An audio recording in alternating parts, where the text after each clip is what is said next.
어느 교회에는 네 부류의 성도가 있기 마련입니다. 첫 번째 부류는 복음, 구원에 대해서 모르는 분이 있을 수도 있죠. 교회에 앉아 계시지만 복음이 뭔지, 구원을 받았는지 잘 모르고도 교회에 올 수 있습니다. 두 번째 부류는 복음과 구원은 받은 것 같은데 자신이 구원의 축복과 복음의 축복을 잘 모르고도 신앙생활을 하고 있는 분도 있을 수 있습니다. 세 번째 부류는 충성스럽게 일하시는 분들도 계시죠. 그리고 네 번째 부류는 오늘 제목과 같이 사명을 가지고 사역하는 분도 교회 내에 계십니다. 각각 자신의 신앙의 정도에 따라서 이분들의 방향이 달라질 수밖에 없죠. 복음과 구원을 모르시는 분은 신앙생활의 처음이자 가장 본질적인 구원과 구원의 확신부터 배우는 것이 좋습니다. 복음과 구원받은 것은 확실한 분들은 구원받는 자가 얼마나 축복된 건지에 대해서 배우는 것이 좋습니다. 그리고 충성스럽게 일하시는 분은 그 충성의 방향을 교회와 잘 맞춰서 가는 것이 중요합니다. 그리고 사명을 가지신 분들은 교회의 장과 또 교회의 장을 넘어선 하나님께서 이끄시는 장으로 활짝 그 사역의 장을 열어줘야 합니다. 각각 맞춤 교육이 필요한 거죠. 어쨌든 이 교회 내 네 부류 중에서 네 번째인 이 사명자가 얼마나 많으냐가 그 교회가 어떤 교회냐를 말해주게 된 것입니다. 그런데 한 가지 알아야 될 것은 이 사명자에게는 반드시 필연적으로 따라오는 것이 있습니다. 그게 바로 뭐냐? 바로 핍박이라는 거죠. 사명과 핍박은 동전의 양면과 같습니다. 왜냐? 사명을 통해서 세상의 변화를 앞장서는 사람이 되기 때문입니다. 그러니까 핍박이 당연히 따라오겠죠. 이 핍박 중에서도 가장 큰 핍박은 순교라고 말할 수 있습니다. 오늘 본문이 바로 스데반의 순교, 사명자였던 스데반의 순교의 이야기를 다루고 있다는 것입니다. 그러면 오늘 본문에서는 사명자는 어떤 분이고 그리고 그의 죽음과 영향력은 어떤 결과를 낳았는지 함께 은혜를 나눌까 합니다. 첫 번째, 어떤 사람을 사명자라고 하느냐? 그냥 내가 사명을 갖고 있다 한다고 사명자라고 부르지는 않습니다. 사명자라 함은 그 사람이 복음을 얼마나 많이 이해하느냐를 가지고 그 사람이 사명이 있다 없다를 판단하는 거죠. 읽진 않았지만 7장 1절부터 53절까지는 스데반의 설교의 이야기입니다. 그 당시에 헬라파 유대인 과부의 구제 문제를 돕기 위해서 세워진 7집사 중에 한 분이셨던 이 스데반이 사실 디아코니아, 나눔과 봉사를 위해서 세워진 거죠. 근데 그 집사님이 지금 설교를 하고 계신 거죠. 근데 그가 복음을 전하고 전도하고 교육시키는 이 설교 가운데 얼마나 복음에 깊이 있는 이해가 있는지 모릅니다. 우리가 기도만 시켜봐도 그 사람의 기도 속에 그 사람의 신앙 정도를 어느 정도 판단할 수 있죠. 하물며 그분에게 설교를 시켜보면 그분이 갖고 있는 성경의 그리고 복음의 이해 정도가 더 드러나겠죠.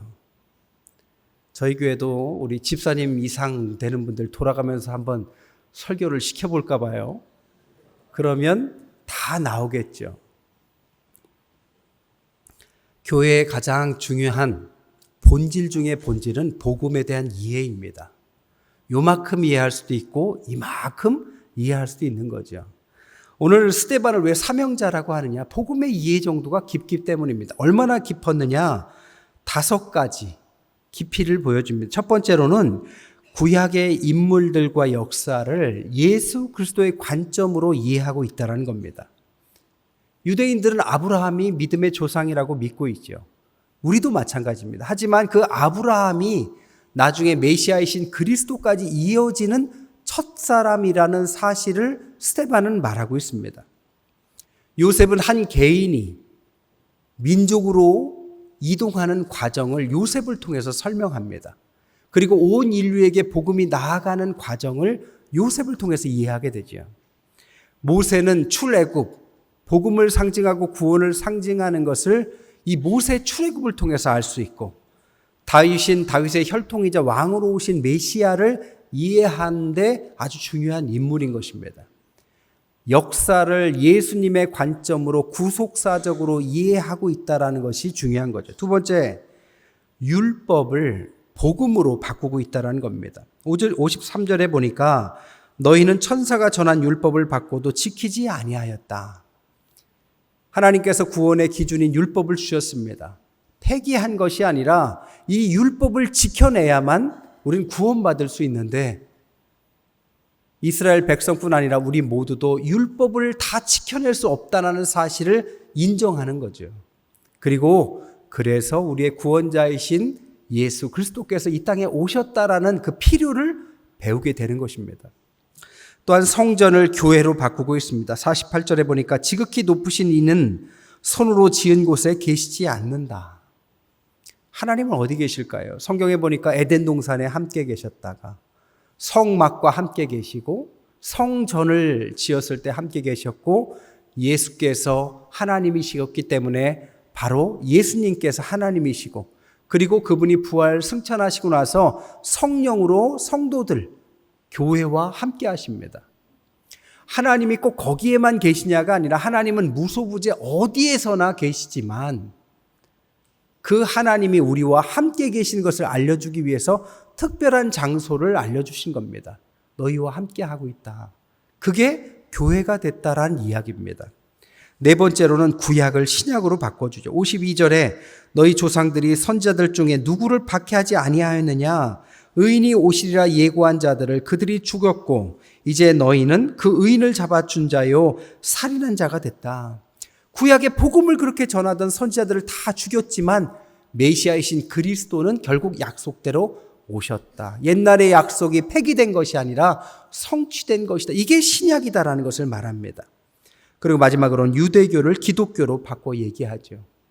한 민족의 종교였고 성부 하나님을 따랐던 유대교가 이제는 성부, 성자, 성령, 삼위 하나님은 온 인류에게 퍼져나간 기독교로 바뀌었다라는 것을 스데반의 설교 가운데 우리가 깨달을 수 있습니다.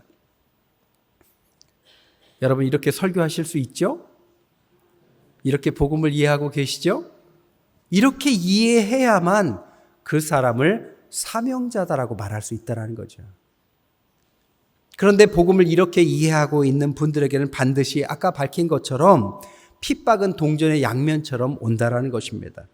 이런 진리를 가지고 선포를 하면 세상은 우리를 핍박하게 마련입니다. 오늘 두 번째가 그래서 사명자의 핍박입니다. 6장 9절에 보니까 말꼬리를 잡기 시작하고 6장 11절 14절을 보니까 이곳을 헐고 정말 오신다고 하면서 오해하기 시작합니다. 그리고 54절에는 이를 갈면서 스데반을 미워하고 57절에는 돌로 쳐서 폭력을 행사하고 59절 60절에는 결국에는 순교를 당하게 시킵니다. 사명자에게 따라오는 핍박이죠. 그러면 사명자에게 이 핍박이 따라온다면 어떻게 해야 될까요? 중요한 것은 핍박이냐 아니냐가 아니라 핍박을 받았을 때 우리가 어떤 태도를 갖고 있느냐가 사명자에겐 중요한 것입니다. 케네스 베라는 선교사님이 계세요. 재미 교포십니다. 북한을 선교하기 위해서 성경을 갖고 들어가시다가 잡힙니다.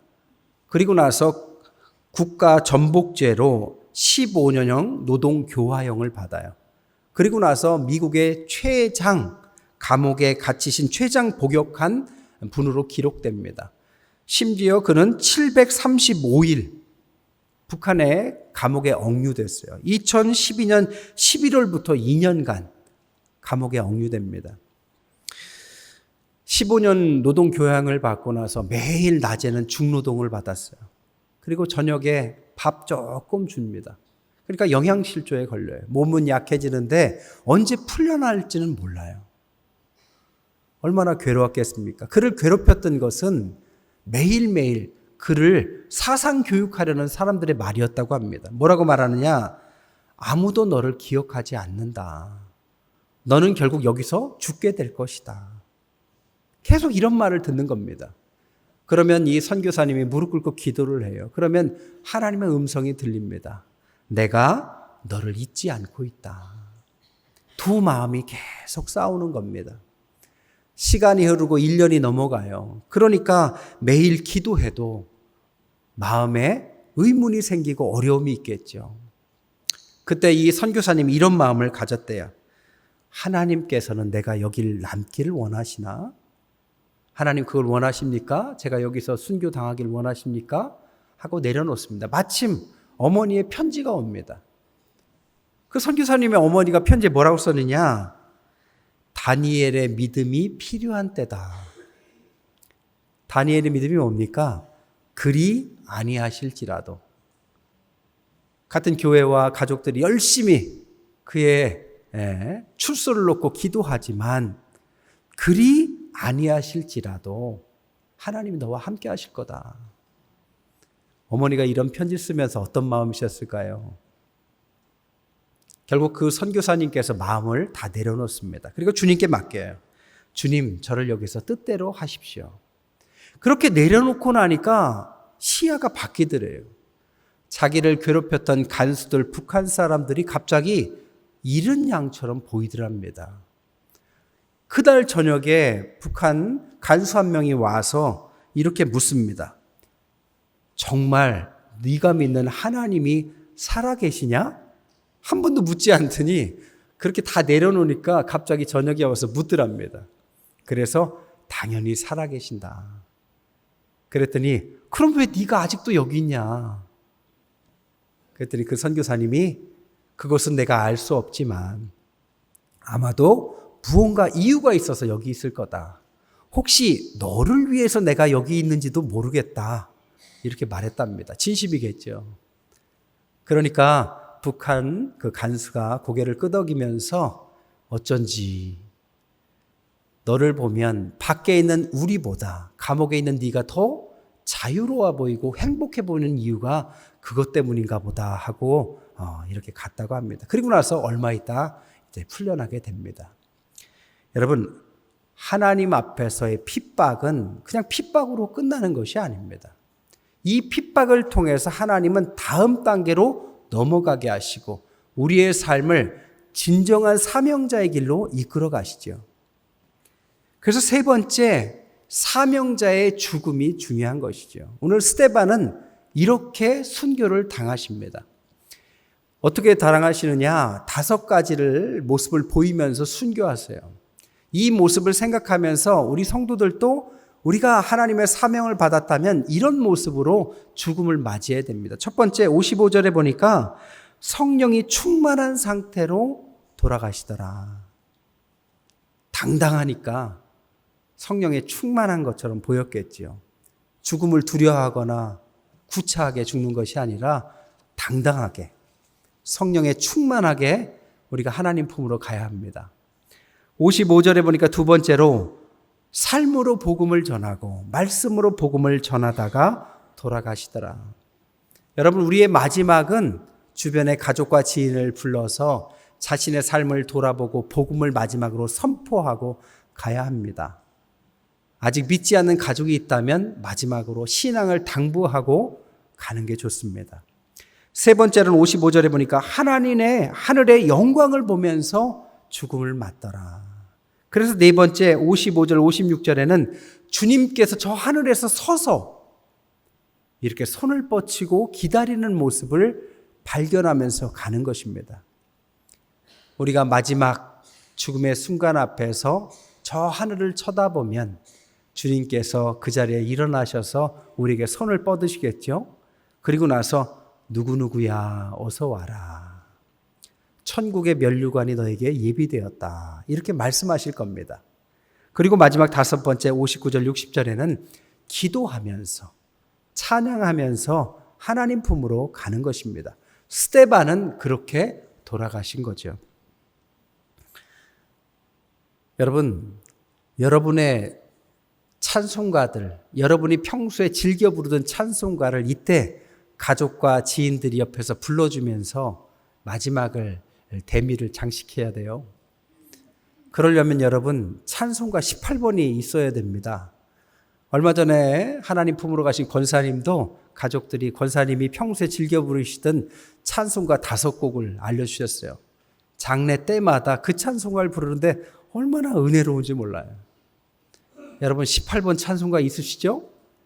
평소에 그것을 몇 곡 정도는 가족들에게 함께 부르면서 그 찬송가를 염두에 두고 그리고 나서 마지막에는 찬송 부르면서 하나님의 품으로 가는 것입니다. 그때 끝이 아니라 진짜 시작은 이때부터 시작합니다. 순교는 반드시 열매가 있습니다. 왜? 하나님은 손해보지 않는 하나님이시기 때문입니다. 이때 스데반이 죽고 나서 하나님께서 그의 죽음을 그냥 끝내신 것이 아니라 그의 죽음을 통해서 복음이 확장되도록 일으키십니다. 예루살렘과 온 유대와까지는 그 전까지 복음이 전파돼요. 그런데 사마리아로 가지 않습니다. 그때 스데반의 죽음 이후에 빌립이 사마리아로 갑니다. 거기에서 복음을 전하고 에디오피아 내시를 만나서 땅 끝까지 복음을 전하는 사마리아와 땅 끝까지 복음이 전하는 그 말씀이 응답받기 시작해요. 그리고 그가 죽고 나서 최고의 선지자, 최고의 복음 전도자, 최고의 목회자, 최고의 선교사인 사도 바울이 그를 대신해서 그 자리를 잇습니다. 그리고 예루살렘 교회가 안디옥 교회가로 바뀌는 거죠. 하나님은요, 그냥 고난을 주시지 않습니다. 반드시 손해보지 않는 하나님의 계산이 있어요. 이만큼 어려우면 더 큰 즐거움과 능력과 열매가 이어집니다. 제가 지난주에 선교를 가서 어제 왔어요. 얼굴이 좀 탔죠? 선교를 하러 갔더니 얼마나 은혜로운지 몰라요. 거기에 선교하러 간 한국인 선교사 부부를 만나서 또 간증을 들었어요. 그분께서는 그 한 분 선교사님 아버님은 평신도 사역을 하신 장로님이셨다가 늦게 목회를 하셨대요.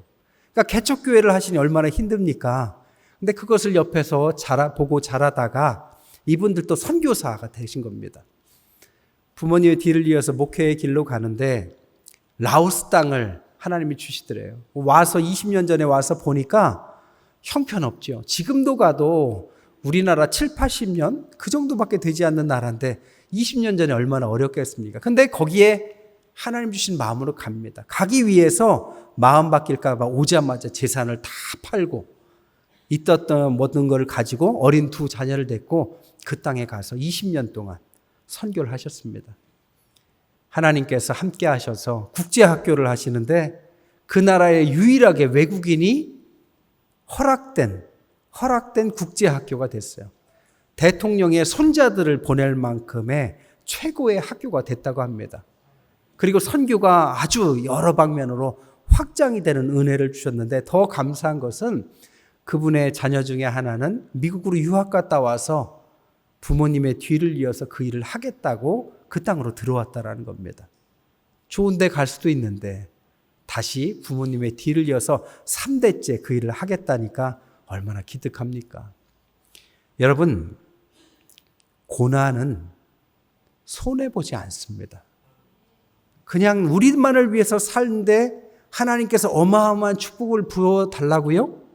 그런 욕심이 어디 있습니까?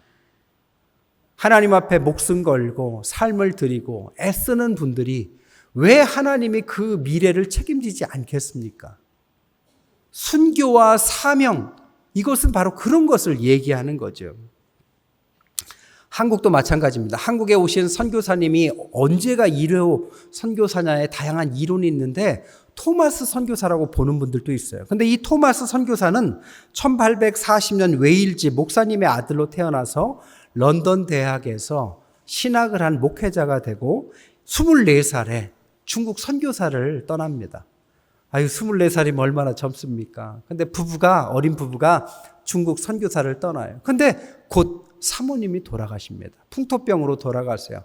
혼자 됐어요. 그리고 나서 외로운 가운데 어려워하는 그에게 천주교인이었던 김자평과 최선일이라는 분이 오셔서 조선이 있다라는 사실을 알려줍니다. 그래서 새로운 비전을 품어요. 그래서 조선 땅에 복음을 전해야 되겠다 하면서 한국에 들여올 성경을 번역하기 시작합니다. 그래서 27살이 되는 3년 동안에 열심히 성경을 번역해서 한국 땅에 이제 출발을 해요. 그거 탔던 배가 1866년에 미국 제너럴 셔먼호입니다. 강화도로 배가 들어오다가 길을 잘못 들어서요. 암초에 걸려버려요. 배가 걸려버리니까 한국군들이 이제 외국이 왔으니까 공격을 해서 불탑니다. 오자마자. 그리고 잡혀서 토마스 선교사는 참수형을 당해서 도착하자마자 복음은커녕 그냥 순교를 당해버려요. 이 얼마나 허무한 죽음입니까? 하나님은 왜 그 젊은이를 이렇게 순교당하게 하셨을까요? 하나님은 손해보는 하나님이십니까? 그렇지 않다라는 거예요. 그 이후에 그들이 갖고 있는 물건을 수거하다가 성경책을 발견합니다. 여러 명이 나눠 가져요. 근데 성경을 처음 받은 홍신길이라는 분은 후에 감동을 받아서 강서교회를 개척합니다. 최치량이라는 분은 평양교회를 또 개척해요. 그리고 그 당시에 신앙이 없었던 어떤 박영식이라는 분은 성경의 종이질이 너무 좋은 거예요. 그래서 집에 와서 벽지로 씁니다. 온통 벽에다 천정에다 붙였는데 누울 때마다 글자가 눈에 들어와서 결국에는 하나님을 받아들입니다. 그래서 그 집에서 널다리 교회가 개척합니다. 그리고 토마스 선교사의 목을 참수했던 박춘권이라는 분은 평양교회 1호 장로님이 되십니다. 그리고 참수했던 피를 흘렸던 바로 그 자리가 오늘날 북한의 평양과기대 자리가 됐습니다. 이후에 한국 선교사들이 흘러 들어와서 한국에 오늘날까지 복음화가 일어난 거죠. 하나님은 절대로 순교의 피를 그냥 넘기시지 않는 분입니다. 말씀을 정리할게요. 교회는 성도들의 모임입니다. 닉 워렌 목사님이 이렇게 말씀하셨어요. 교회는 얼마나 많은 교인이 모이느냐가 중요한 것이 아니라 어떤 교인들이 모여 있느냐가 중요하다. 결국 성도들의 어떤 분이냐, 어떤 성도를 배출하느냐가 그 교회를 결정하는 것입니다. 다시 한번 제가 여러분한테 물을게요. 여러분 복음을 아직 모르겠습니까? 그렇다면 복음이 무엇인지, 구원이 무엇인지부터 배우십시오. 복음과 구원은 받은 것 같은데 축복을 모르십니까? 그럼 축복부터 아십시오. 여러분 충성스러운 분입니까? 그렇다면 이 충성의 방향을 교회와 또 하나님의 복음으로 잘 정조준하십시오. 여러분이 사명자이십니까? 그렇다면 교회와 교회를 넘어서 하나님께서 이끄시는 사역의 장으로 뻗어 나가십시오. 자신이 누군지 정확하게 알고 자신이 어디로 가는지를 아는 교회와 성도, 이 교회와 성도들을 통해서 하나님은 스데반을 통해서 일하신 것처럼 우리 태평교회를 위해서 일하실 줄 믿습니다. 그러나 은혜가 넘치신 저와 여러분 되시기를 주님의 이름으로 간절히 축원드립니다.